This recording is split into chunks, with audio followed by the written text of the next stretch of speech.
Assalamualaikum warahmatullahi wabarakatuh.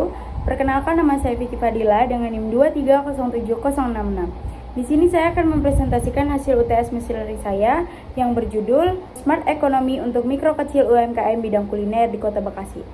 Latar belakang dari penelitian ini adalah karena Kota Bekasi memiliki banyak UMKM, khususnya di bidang kuliner. Namun pemerintah ini masih mengalami kesulitan dalam menentukan wilayah mana yang memiliki potensi UMKM lebih tinggi. Akibatnya bantuan dan program pembinaan seringkali tidak merata, juga kurang tepat sasaran. Saat ini, di sini ada 3 permasalahan. Yang pertama ada persebaran tidak merata, kurang data prediktif, dan juga smart economy. Nah, yang pertama ini, persebaran tidak merata ini, ada wilayah yang dimana ada wilayah yang memiliki banyak UMKM, tetapi juga ada wilayah yang jumlah UMKM-nya sangat sedikit. Hal ini menyulitkan pemerintah dalam menentukan prioritas bantuan. Karena tanpa analisis yang tepat, bantuan bisa saja tidak diberikan ke wilayah yang benar-benar membutuhkan. Yang permasalahan kedua adalah kurang data prediktif. Yaitu selama ini data yang tersedia menunjukkan kondisi saat ini atau masa lalu, sehingga pemerintah belum bisa memprediksi bagaimana perkembangan UMKM ke depannya. Padahal data prediktif ini sangat penting untuk perencanaan jangka panjang. Nah, permasalahan ketiga ada smart economy, yaitu kebutuhan akan smart economy. Di Kota Bekasi ini membutuhkan pendekatan berbasis teknologi untuk meningkatkan sektor ekonomi, khususnya UMKM. Dalam hal ini, mesin learning ini dapat digunakan sebagai solusi untuk menganalisis data dan memberikan prediksi yang lebih akurat. Yang kedua ada dataset dan insight. Di sini ada eksplorasi data UMKM kuliner di Kota Bekasi. Nah, pada penelitian ini saya menggunakan dataset UMKM kuliner Kota Bekasi tahun 2022 yang terdiri dari 182 data, 18 kolom, dan juga mencakup 14 kecamatan. Dari hasil eksplorasi data ini terdapat beberapa insight penting yang ditemukan. Yang pertama adalah distribusi data yang right skewed. Nah, artinya sebagai besar kelurahan hanya memiliki jumlah UMKM yang sedikit, sekitar 0 sampai 5 usaha, sementara hanya beberapa wilayah yang memiliki jumlah yang sangat tinggi. Nah, inilah menunjukkan persebaran UMKM itu tidak merata. Yang kedua ada usaha kecil. Tidak adanya usaha kecil atau 0.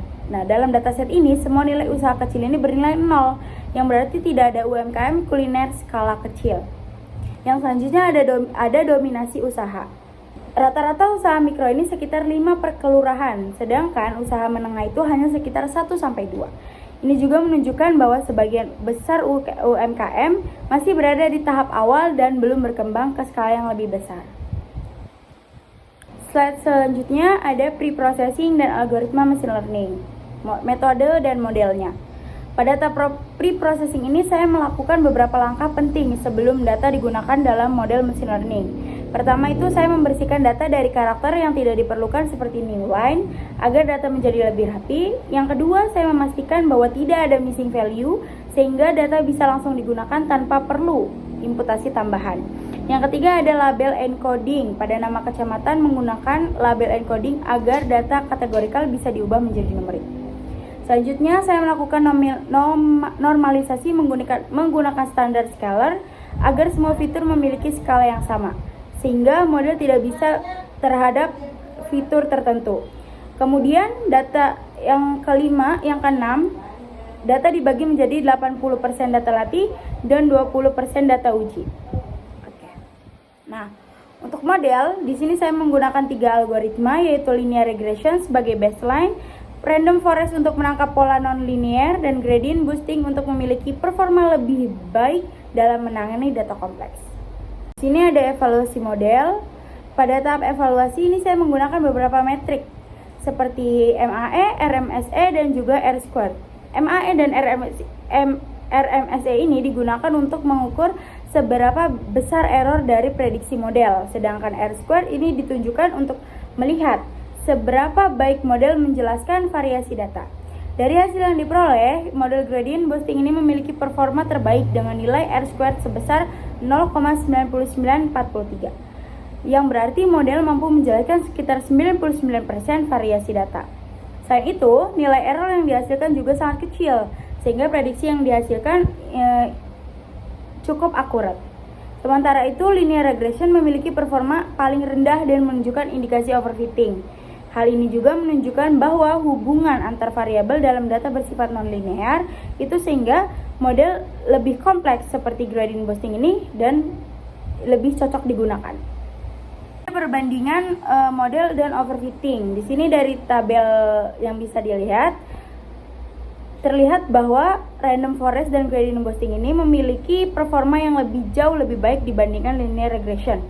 Namun gradient boosting ini dipilih sebagai model terbaik karena memiliki keseimbangan antara akurasi tinggi dan kemampuan generalisasi yang baik. Selain itu juga tidak ditemukan indikasi overfitting yang signifikan pada model ini karena selisih antara performa data latih dan data uji itu sangat kecil. Jadi model ini dinilai stabil dan dapat digunakan untuk prediksi. Selanjutnya ada implementasi untuk smart economy di Kota Bekasi. Di sini ada 6 poin. Yang pertama, integrasi model ke sistem informasi UMKM Kota Bekasi untuk pembaruan data berkala. Yang kedua, ada jadikan wilayah dengan banyak usaha mikro tapi sedikit menengah sebagai prioritas program UMKM kelas atas. Yang ketiga, ada perbarui dataset setiap tahun agar prediksi model tetap relevan dengan kondisi ekonomi terkini. Yang keempat, ada pastikan pengguna data sesuai UU PDP 027 tahun 2022 dan lakukan audit modal secara rutin. Nah, sebagai kesimpulannya, jadi penggunaan machine learning ini dalam analisis UMKM dapat membantu memahami pola data serta memberikan prediksi yang bermanfaat dalam pengambilan keputusan. Dengan demikian juga diharapkan pengembangan UMKM di Kota Bekasi ini dapat menjadi lebih optimal dan juga berbasis data. Mungkin itu saja yang dapat saya sampaikan, kurang dan lebihnya mohon maaf. Wassalamualaikum warahmatullahi wabarakatuh.